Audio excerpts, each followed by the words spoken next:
1959년 여름이 다 지난 9월 우리나라에 여러분 지금도 생생하게 기억할 태풍이 들어왔습니다. 그 태풍 이름이 아브라함의 부인 사라였습니다. 그 태풍으로 우리나라에 850명의 실종자, 사망자가 발생했습니다. 제 어린 시절 기억으로 초등학교 지붕이 다 날아가 버렸습니다. 산사태가 나서 한 마을이 없어질 지경까지 이르렀습니다. 이때의 일입니다. 저는 이때 충청도에 있었습니다. 그런데 이 이야기가 대구에서 일어난 일이라고 들었습니다. 어느 집에 하얀 옥양목 치마가 빨랫줄에 널려 있는데 사라호 태풍으로 그 옆집 교인 집으로 날아왔습니다. 하얀 옥양목 치마 하나가 날아오니 그것을 받아든 집사님은 마음속에 조금 갈등을 느낍니다. 주인에게 돌려줄까? 내가 입을까? 입성도 변편하지 않던 그 시절에 이 집사님은 자기가 그 옷을 입기로 작정을 합니다. 입어봅니다. 옷 맵시가 딱 맞습니다. 꼭 자기 옷 같습니다. 그런데 옷 맵시가 너무나 좋아서 이 옷을 입고 나가면 분명히 주인한테 걸릴 것 같습니다. 그래서 꾀를 냅니다. 그 당시 장날 장에 나가면 검정물 들여주는 사람이 길가에도 있었습니다. 그래서 하얀 옥양목 치마를 검정물 들여가지고 입고 나니까 얼마나 좋은지 모릅니다. 입고 다닙니다. 교회에 옵니다. 기도를 합니다. 기도하려고 눈을 감을 때마다 옥양목 하얀 치마가 팔랑팔랑거립니다. 기도를 할 수가 없습니다. 세월이 약이겠지요 하면서 시간 지나가길 기다리는데 세월이 지나면 지날수록 이번에는 검정 옥양목 치마가 또 팔랑거리고 있습니다. 어이하오리까. 되돌릴 수도 없습니다. 여러분, 사실 850명의 사상자가 생긴 이러한 태풍에 옥양목 치마 하나 아무것도 아닙니다. 여러분, 이전에 어떤 사람은 법원에 판례에 있다고 하고 확인해 보지는 않았지만 여러분, 암탉을 훔쳐가는 도둑하고 황소를 훔쳐가는 도둑하고 누구 죄가 더 큽니까? 암탉 훔쳐가는 도둑이 더 크답니다. 왜요? 암탉을 훔쳐가는 사람은 자기 가슴에 품고 가고 황소는 가라고 하지 않아도 지가 앞서서 가니까 암탉을 훔쳐가는 사람이 더 크다는 거예요. 그런데 이 옥양목 치마는 훔쳐온 것도 아닙니다. 지가 날라온 것뿐입니다. 여러분, 이 여인에게 이것은 죄가 되지 않습니다. 지금이야 모르지만요. 그런데 여러분, 옥양목 치마가 팔랑거리는 것만 문제가 아닙니다. 옆집 대문 앞을 지나갈 수가 없습니다. 가슴이 콩닥거립니다. 누가 뭐라고 하는 것도 아닙니다. 생각도 못한 이 집사가 고민하다가 검정 옥양목 치마를 들고 주인을 찾아갑니다. 그리고 망신도 좀 당합니다. 그리고 돌아오니 눈만 감으면 팔랑이던 옥양목 치마 사라져버렸습니다.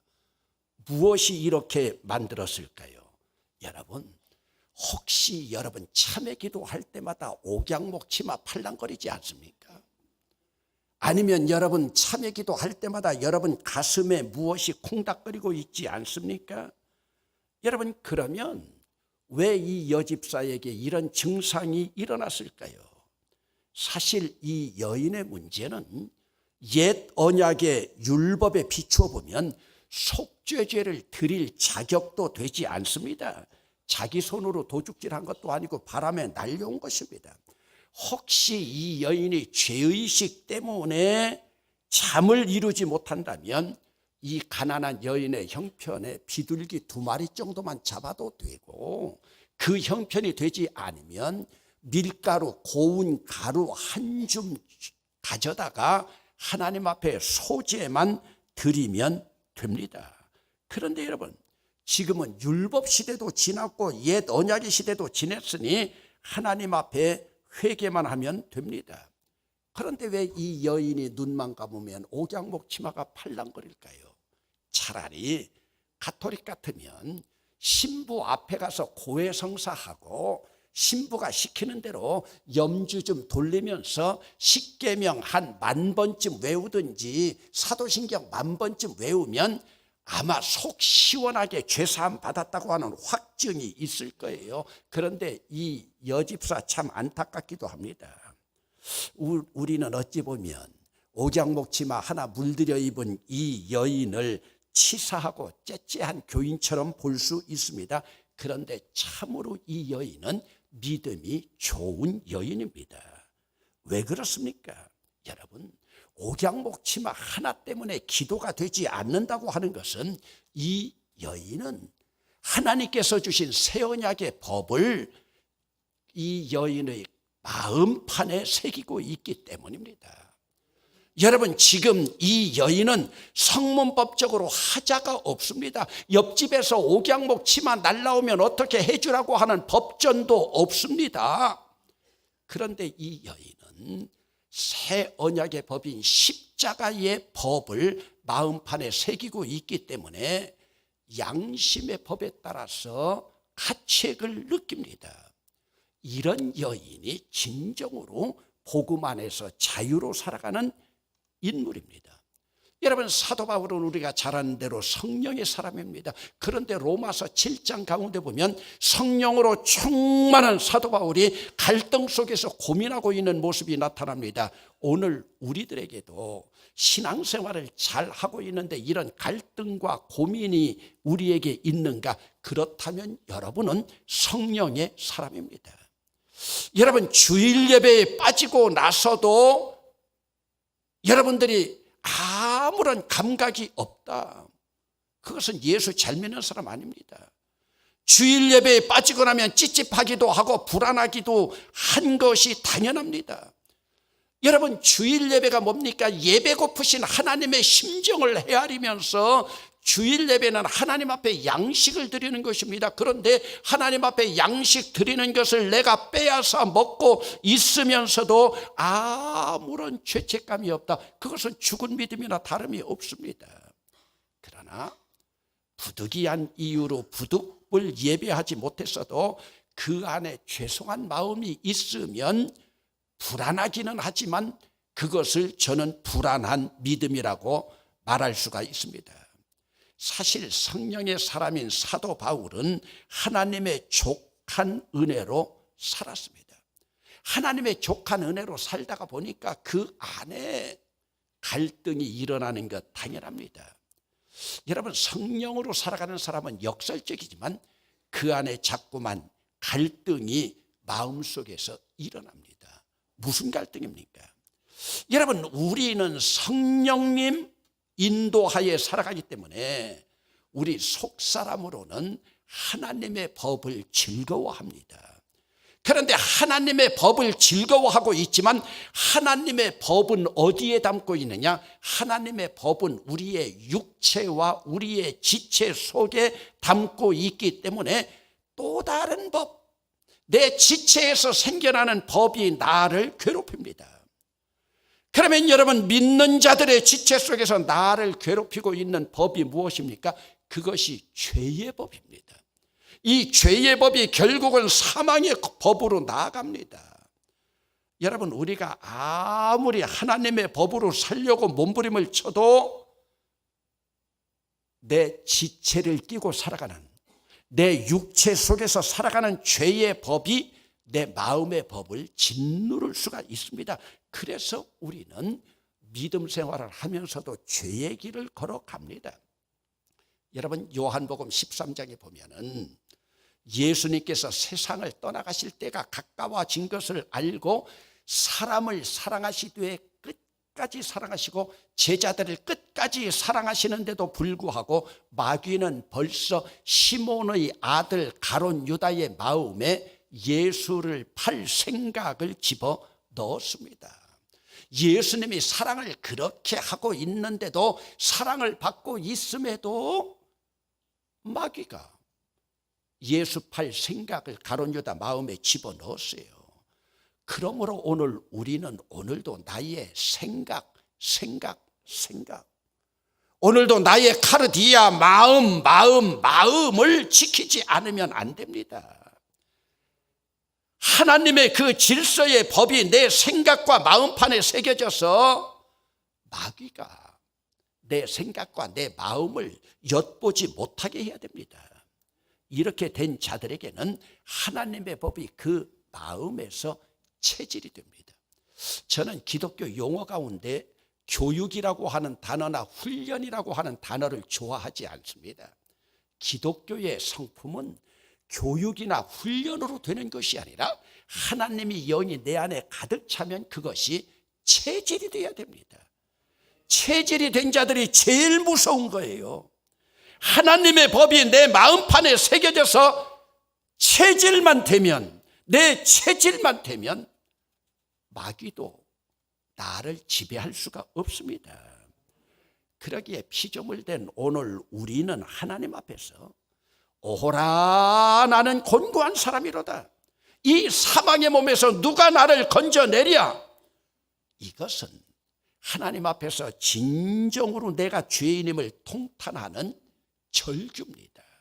오늘 예수 믿은 지 오래되었다고 자랑만 하지 말고 하나님 앞에서 내가 죄인인 것을 모른다, 내 마음속에 갈등이 일어나지 않는다, 그러면요 오호라 나는 곤고한 사람이라고 하나님 앞에서 통탄하며 절규해야 돼요. 이 통탄의 절규가 나타나지 않으면 양심의 갈등까지도 사라져버리게 됩니다. 여러분 이사야 보세요. 이사야도 하나님의 영광의 빛 앞에 섰을 때 뭐라고 외칩니까? 화로다 내가 망하게 되었도다, 화로다 내가 망하게 되었도다, 나는 입술이 부정한 사람이라고 통곡하지 않습니까? 그러면 여러분 이들은 어떻게 이런 통곡을 할 수 있을까요? 새 언약의 법이 내 마음과 생각에 새겨져 있기 때문입니다. 여러분 십계명 돌비에 새겨져 있는 그 율법, 이것을 범하면 죄값만 치르면 됩니다. 여러분 그들이 죄값이 아무리 커도 죄 지을 때마다 송아지 잡고 양 잡고 염소 잡아서 제사만 드리면 됩니다. 여러분 피조물인 우리는 차라리 이렇게 경비가 들더라도 죄값을 치르는 제사를 드리고 나면 속은 시원할 겁니다. 그런데 여러분 새 언약의 법은 돈으로 갚을 수가 없습니다. 십자가의 법을 따라야 합니다. 내 죄를 위해서 십자가 지신 예수님의 값을 치르지 않으면 안 됩니다. 그러면 여러분 예수님의 값이 무엇입니까? 예수님의 값은 예수님이 흘리신 피입니다. 그러기에 예수님이 그 피값이 바로 우리의 생명값이에요. 이 예수님의 피값, 우리의 생명값은 성만찬 예전을 통하여 이 땅에서도 지속되고 있습니다. 여러분 옛 언약의 법이 죄를 지을 때마다 송아지를 잡아야 한다면 새 언약의 법에 있어서는 예수님이 내 죄를 위하여 십자가에서 단번에 죽으셨는데도 불구하고 그 효력은 영원한 줄로 믿습니다. 그래서 여러분 오늘 우리가 죄를 지을 때마다 송아지를 잡고 양을 잡고 염소를 잡는 것이 아니라 예수님의 십자가의 보혈, 십자가의 피로 용서함을 받습니다. 그러기 위해서 주님은 우리에게 어떤 죄 가운데 있다 하더라도 오늘 우리는 그리스도 안에서 용서함을 받을 수 있는 특권, 우리 주님께서 우리에게만 주신 특권적인 도구가 있어요. 그 도구가 무엇입니까? 회개라고 하는 도구입니다. 여러분 오늘 마음판에 새겨진 십자가의 법을 따르지 않는 사람은 하나님께서 주신 이 특권적인 도구를 사용할 수도 없습니다. 그래서 사도 바울은 이런 특권적인 도구를 주신 하나님 앞에 감사의 찬양을 올립니다.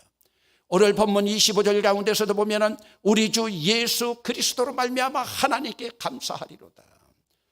여러분, 예수 그리스도로 말미암아 십자가 지신 메시아로 말미암아 내가 하나님께 감사하리로다. 그러기에 오늘 우리는 통곡은 짧고 감사는 길어야 합니다. 한번 따라합시다. 통곡은 짧고 감사는 길어야 한다. 여러분, 예수님의 십자가의 피를 특권으로 삼고 있는 사람의 통곡의 절규, 길어서는 되지 않습니다. 늘 통곡하고 절규해서는 되지 않습니다. 왜? 우리 주님께서 십자가의 통로가 되셨기 때문에 우리의 통곡이 길어지면 우리 주님의 눈물이 길어집니다. 우리 주님이 더 눈물을 흘리게 됩니다. 여러분, 육신에 속한 죄의 법에 잠깐 속한 것에 대해서는 하나님 앞에 절규하며 통곡하지만 우리는 십자가의 권세로 마귀 사단을 이기고 승리한 것에 대한 그 감사함. 여러분, 새 언약의 질서를 마음판에 새겼다면 마음판 한 다른 곳에는 하나님께 대한 이 감사까지도 마음판에 새겨야 됩니다. 그러면 여러분, 내 마음에 새겨진 새 언약의 법이 무엇입니까? 그 법이 바로 십자가의 법입니다. 이 법은 돌비에 새겨진 성문법 아닙니다. 이 법은 법전에 새겨져 있지도 않습니다. 그러면 여러분들이 물을 거예요. 아, 목사님, 법전에 새겨지지도 않은 이 법을 우리가 어떻게 알 수 있습니까? 심지어는요, 성경에도 쓰여져 있지 않은 이 법을 우리가 어떻게 알 수 있습니까? 여러분, 십자가의 법을 따르는 자들에게는 내 마음에서 부르짖는 하나님의 법을 들을 수가 있습니다. 어떻게 들을 수 있는가? 그것은 우리 각자 다릅니다. 성령님을 통해서만 들을 수 있습니다. 그러기에 예수 잘 믿는 사람은 성령님께 대하여 민감해야 됩니다. 성령님이 들려주시는 그 세미한 음성을 들어야 합니다. 새 언약의 법은 성령님께 대하여 얼마나 민감하냐에 따라서 우리가 각각 달라집니다. 그러기 우리의 믿음의 척도로 각각 다릅니다. 여러분, 지난 주간에 제 가까운 친구 목사들 모임이 있어서 그곳에 다녀왔습니다. 그 모임은 거의 35년 가까이 온 가족들이 함께 교제하는 친구 목사들입니다. 사실은 그 조직의 시작도 제가 했습니다. 모두가 성실하게 목회 잘하고 있습니다. 그런데 언제부터인가 성령님이 제 안에 들려주시는 음성이 있었어요. 여러분, 지금으로부터 30여 년 전에 제가 서울에 있는 교회로 첫 목회지로 단독 목회 갔을 때에 가장 가까운 친구 중에 한 사람이 와서 헌신예배 설교를 했습니다. 헌신예배 설교를 했는데 헌신예배 설교한 내용은 30여 년 전이기 때문에 잊어버렸는데 그 목사님에게 7만 원 사례비 드린 것은 기억하고 있습니다. 그런데 왜 그때 10만 원을 드리지 못하고 7만 원밖에 드리지 못했을까? 물론 첫 목회지에 갔기 때문에 제가 장로들의 눈치를 본 것도 사실입니다. 그런데 그것이 늘 마음에 걸려 있었습니다. 여러분, 마음에 걸린다고 하는 뜻은 무엇입니까? 그것은 성령님이 임재하고 있다는 뜻입니다. 여러분, 이전에 3만 원 치워주지 못한 것이 제 마음에 늘 부담이 되어서 이번 모였을 때에 제가 그 목사님에게 30만 원을 주었습니다. 그 목사는 7만 원 받았는지도 모릅니다. 그러니까 여러분, 옆에 있는 다른 목사들이 박희종 목사 기억력 좋은 건 알지만은 감탄을 하더라고요. 그러면서 자기들도 뭐 덜 받은 거 있는가 기억을 해내려고요. 여러분, 성경에 이런 거 갚으라는 말 없습니다.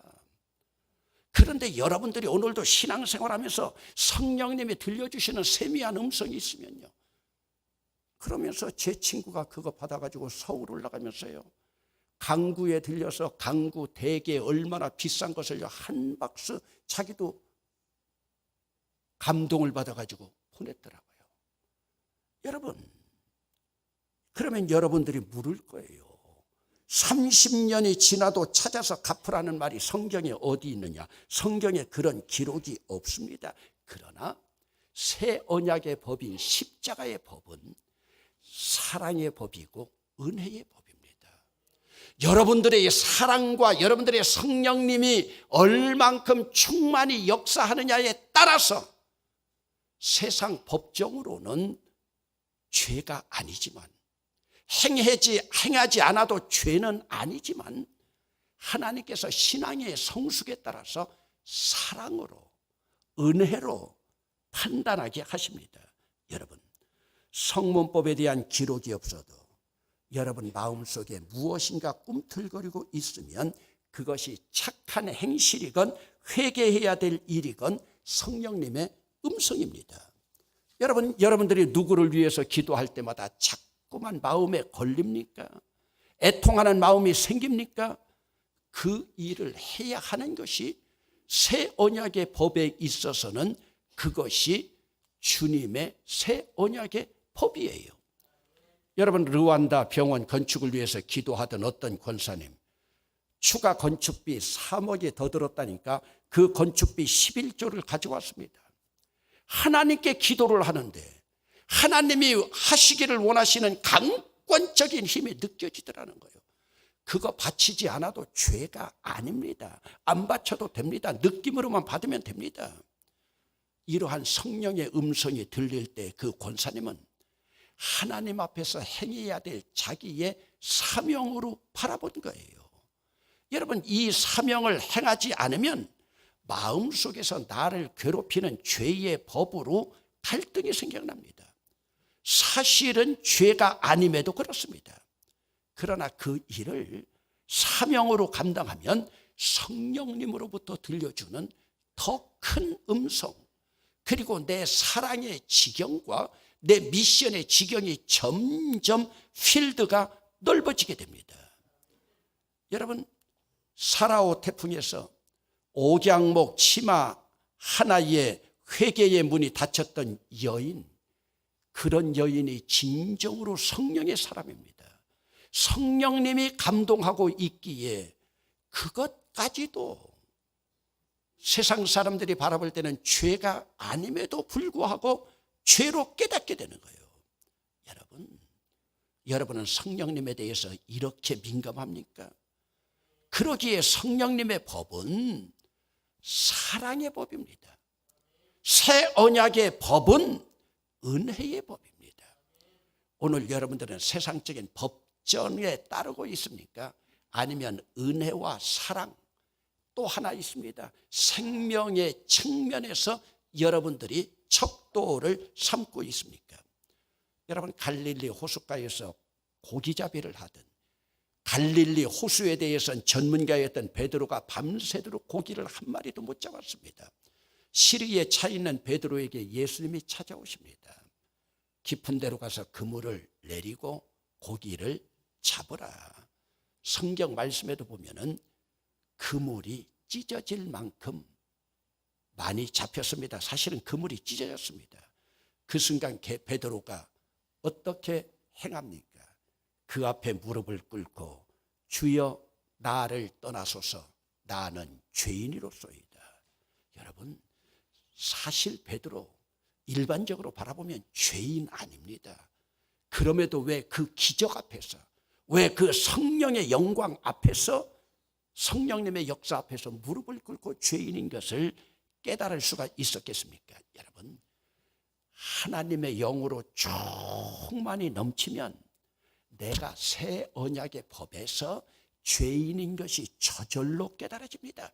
세상 사람들은 그것이 죄가 아닙니다. 그러나 사랑의 법으로 보고 은혜의 법으로 보고 생명의 법으로 바라볼 때 스스로 죄 깨달아집니다. 그 죄 때문에 감옥 가는 것은 아닙니다. 여러분, 세상에서 죄가 아니라고 해도 생명나무 아래에서는 죄가 될 수가 있습니다. 오늘 우리가 이 법으로 살아가고 있습니까?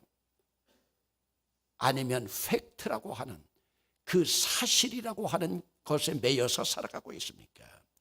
이 사랑의 법 아래 살아가는 자들에게는 아무리 큰 죄악이라 하더라도 예수 안에 있는 생명의 성령의 법으로 그들에게는 결코 정죄함이 없습니다. 그러면 그 안에서 우리는 진정한 그리스도인으로서 해방을 누릴 수 있습니다. 여러분, 더 큰 사랑의 법이 깨달아질수록 우리는 더 큰 은혜에 거하게 됩니다. 그래서 더 큰 사랑의 법, 더 큰 은혜의 법이 넘쳐나면 오늘 우리는 더 큰 은혜에 거하게 됩니다.